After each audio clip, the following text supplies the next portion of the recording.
Yes, ladies and gentlemen, welcome back to 5. Now, this is an interesting video that we're doing. Darwin Núñez in, Mane out. To join me, I've got the one and only Rambo. FYI, how you doing, bro? You good? Very well, thank you. I'm very well. Long time, man. Liverpool fanatic, of course. And yes, we have Chris, my guy from the Redmen TV. You okay? I'm all good, mate. I'm excited to talk Darwin Núñez. Listen, man, the reality is we're going to be talking about different clubs, different players this season, and you guys are very respected in your communities. Appreciate what you guys do. There's links to your socials in the description right now, so please, guys, make sure you follow them and show them some love. You will be seeing them this season, and yeah, let's get into it, man. Darwin Núñez in, like, I've seen a lot about him, you know, at Benfica, etc. But I don't really watch the Portuguese league for me to be like, yep, he's the guy, you know. Can one of you guys, you know, start me off with how good he really is? Rambo, you look like you're smirking. We'll start off with you. Yeah, I mean, as you said, the Portuguese league is one of those where once the deal gets announced, everyone claims they watch it every single week, when the reality is not many of us, absolutely not many of us do. I've got Y-Scout, to be fair, so I hopped on and watched practically full games of his just to be curious, really. I really liked him when he played against Liverpool, but I think there's always games where you see players that they'll turn up for the big occasion or they turn up for the Champions League and you're sort of thinking, how good is this guy? From what I've seen, he actually probably isn't a Klopp forward, but then neither was Luis Diaz, and I didn't think Jota was either. So that's 3 straight signings, especially going forward, where they probably don't fit the profile exactly. But once you put on the 27, Chris, I don't know if it was the same for you, but aesthetically, it looked perfect. It looked like it was meant to be the one. Here we go. Yeah, it's because he's got a huge back. He needed 2 numbers to fill it. He's absolutely massive, isn't he? Like, you know, for me, like, I'm the same as Rambo. I'm like, you know, I watched him obviously intently over 2 games. Watched him score 2 goals against us over those 2 games in the Champions League. Watched him score against Barcelona. Watched him score against Ajax in the Champions League. So I've seen him in the Champions League. Didn't really watch him in the Portuguese League because I don't watch the Portuguese League, but I've since watched loads and loads and loads of him, just like Rambo, because I'm dead interested. Dived into the stats for a show that we did on Redmen Plus and looked at like what he does for Benfica and how that would fit in at Liverpool. And that's the thing that I get excited about. It's like getting down into the nitty gritty of it and seeing where he receives the ball, what he does with the ball in those positions. So, you know, a lot of his goals from headers come from the right hand side. Well, straight away I'm thinking Trent Alexander-Arnold plays that right hand side. That's where we whip our balls in. Brilliant. A lot of his key passes that he receives in the half space just inside the penalty area. And the balls from deep from the Thiago Alcantara position. So I'm looking at all this stuff going, right, okay, I see where you received the ball for Benfica. How does that, you know, complement Liverpool's style of play? And straight away off the back, I'm looking at it going, yeah, this is the guy for me who can turn those draws into wins. And that's the difference for Liverpool right now. You know, we obviously didn't win the league last season by a point again. But too many draws early doors in the season. You know, when Liverpool start to draw games, it's quite easy to fall back into this, whip the ball into the box, and with Roberto Firmino in the middle, or Diogo Jota or Sadio Mané, yeah, they're great headers of the ball, but they're not guys who are going to win and dominate aerially all the time. They need the ball to be perfect. And that's almost impossible to whip a perfect ball in every time. But Nunez has got that physicality and he's got that leap and he's got that ability to get on the end of crosses that you think, actually, when Liverpool start lumping balls into the middle, we might actually be able to get goals from it. And that's the exciting thing for me. It's not that he's going to play in the same way as Bobby Firmino or Sadio Mané. Liverpool are going to change their style of play slightly, I believe. I think we'll play 4-3-3, but Nunez is going to be in the box and he's going to be getting goals. He's a lethal finisher from those areas, and if he can keep on that upward trajectory from what we've seen 2 years ago, last year at Benfica when he gets 32 goals, if he can just sort of stay the same or prove himself to be a 20-25 goal a season striker, then we'll replace Mane's or Firmino's goals this season. Man, I think that's interesting. I was actually going to ask, he's replacing Mane, would you say, but with a different style of play? Would that be correct? Or is he more of a Firmino? Because let's be honest with you, Firmino is going into his last year of his contract and he's going to be leaving next year. I don't see him staying. Is he a long-term replacement for Firmino? I think so. I think David Diaz was the long-term replacement for Sadio Mané. Personally, I think that Liverpool knew that Sadio Mané wanted to get off this summer. You know, it's not happened yet, but it looks very likely. And I think Luis Diaz was always supposed to be brought in this summer. Tottenham wanted him in January. Liverpool moved that plan forwards and got him. I thought United wanted him as well. United were really United are doing this thing where they go like, oh, we wanted him, but we didn't really want him. And Liverpool are overpaying, which is really rich from a club that paid 90 million for a youth product of theirs. But regardless, like when it comes down to it, Diaz was brought in January, I think, is the Mane replacement.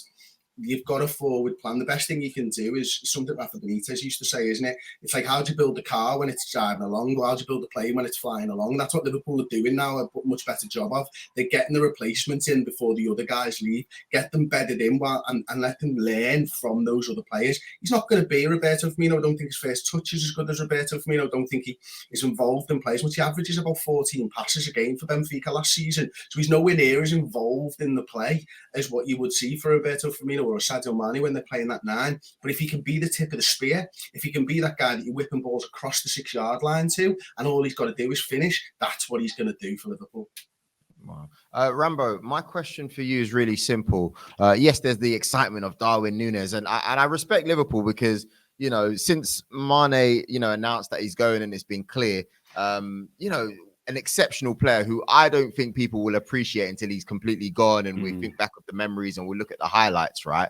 But, you know, I think Liverpool have done well getting Nunez in, but can you tell me how much you're going to miss Sadio Mane and what he's most likely going to add to Bayern Munich?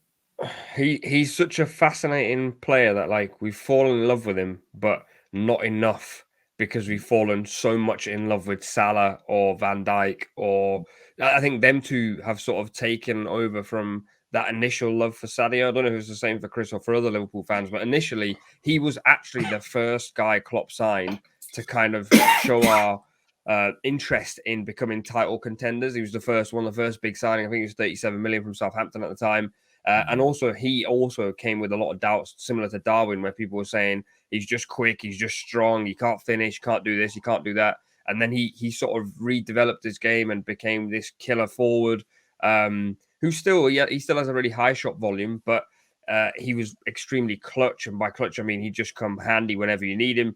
And I think Liverpool will really miss that, because my argument has always been that I think he's the most clutch Liverpool player, as in when Liverpool are desperate for a goal in the Champions League or in the Premier League or in a big game, Sadio has the capacity to do something or come up with that moment and with that goal. So Liverpool will lose that, and that's a big factor, I think. But then I think the big thing that Darwin probably brings that we haven't spoken about in terms of replacing Sadio's profile is physicality. I think Sadio's physicality and street smartness almost goes missing. He is very street smart. He goes down free kicks sometimes when he doesn't have to. He can compete physically with any defender in the world. And Salah doesn't do that. Firmino doesn't do that. Jota doesn't do that. Diaz doesn't do that. So we had to replace that a little bit because I think you need that. And Darwin gives you that. So Sadio going to Bayern is devastating. Weirdly, I don't think we've seen like as much, I guess, like, I just don't think we've seen so much like compassion shown towards his deal happening. I don't know why. Maybe not even with Coutinho. Remember when Coutinho was going? Was that more tears? That's what I mean. Like, I think like the weirdest thing about that is we were so in love with Coutinho purely because at that time we didn't have a star like that. Now we've got like 10, 11 of them. Sadio's kind of gone amiss a little bit. And as you said, I think one day we'll look back at his goals and look back at his moments and look back at the things he's achieved at Liverpool and go, he was genuinely, I mean, I already think he's genuinely one of the best left-sided attackers to play in the Premier League, because he's helped Liverpool have this sort of hold on the Premier League, like as contenders to have before people start going. Yeah.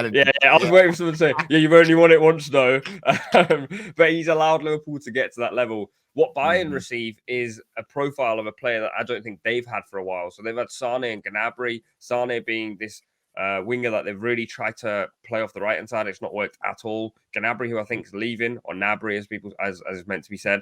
Lewandowski's apparently leaving. I think the weird thing about Bayern is they never have to future plan, especially going forward, because somebody will sell them their best attacker at some point.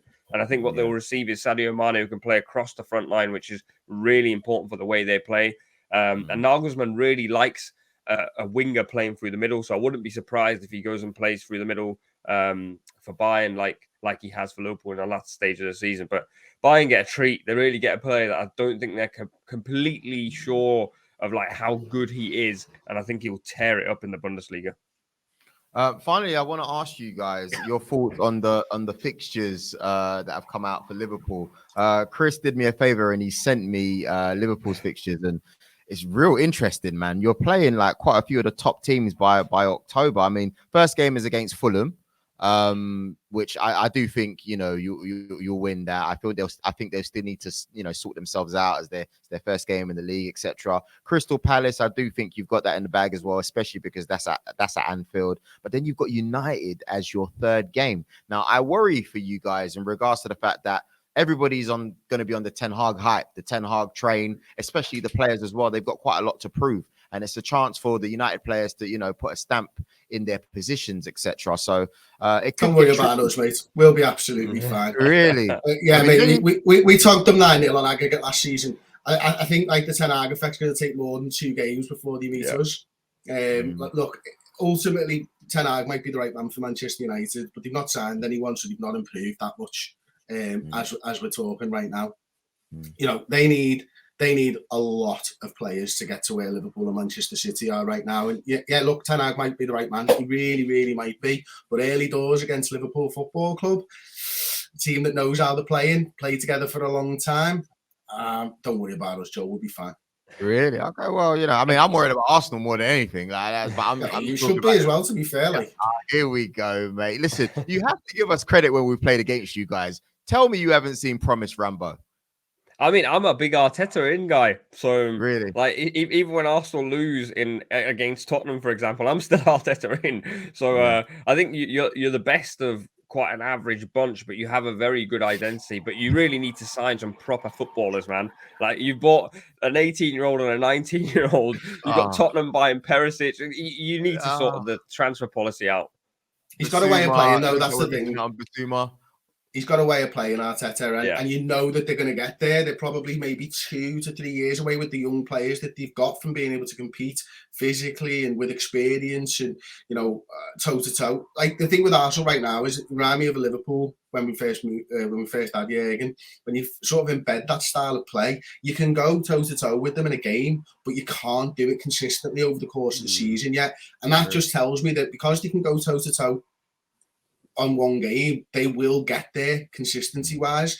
I don't think it'll be this season. Probably maybe next season, where they sort of probably break into that top 4 and solidify that place in the top 4, depending on what Manchester United do, of course, because they've got loads of dough. But we need to show signs of progress, or keep showing signs of progress, because otherwise your Sackers will go, hang on a minute, I'm trying to play some Champions League football, and Liverpool are interested. And, you know, he could end up there or City. So that's something that I'm really cautious about, to be honest. So, the problem you've got is, like, every other team keeps improving vastly. And so you're always playing catch up. And then you're also trying to be savvy with money, which kind of doesn't exist anymore. Like, even you can even see with Liverpool, we've just spent 64 million on, and if you look at it on paper, we've spent 64 million on a striker who's had one good season. Now, I don't think that should be the narrative to push. But what that tells you is, because the way City have spent, because the way United have spent, because now Spurs are spending, if you don't compete financially, you will not be able to compete with these sides. That is the, like, and that's whether not including Newcastle. That's not even including Newcastle. Exactly. And you've got teams like Leicester who spend money now as well. So, like, if you don't go out and spend on players that you actually want to buy because you want to squabble over 2-3 million quid, then you're going to miss out on top players, and you're going to have to settle for your sort of second fiddle options. And Arsenal just need a better squad. You've got 11 good footballers, good, not world class, and then you have nobody. So if you get one injury, it's like you lose Xhaka and suddenly you need a new centre mid, you need a new left back, you need a new centre back, and it's kind of like, mate, you get some depth for Arteta, man. Give him a chance. Poor Joel, he was in there thinking 2 Liverpool fans are going to talk to him about Nunez, we're going to talk to him about overpaying for Nunez, and it'll be a great video for me. And he's ended the video with 10 minutes of us giving it into Arsenal, and now look at him, looks like he wants to give up. Listen, Bissouma to Spurs for 25 million for me, it put me to bed, man. Like, it really did. We've missed out on him, man. You must be getting Tielemans. If you don't get Tielemans, Arteta needs to go somewhere else, man. He needs better fundamentals and better. He just needs better things around him. Get Tielemans in. All right, Yeah, guys, I thanks, think Al. that's the end of this video for today. I know you guys are really busy and you got things to do. No, I really appreciate you guys hopping on, and I really look forward to speaking to you guys during the course of the season. We want to speak to you guys as well, myself, Rio, Steve. So let's stay in touch and we make it happen. We appreciate it, man.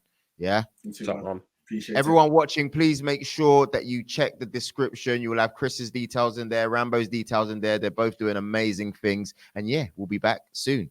Peace.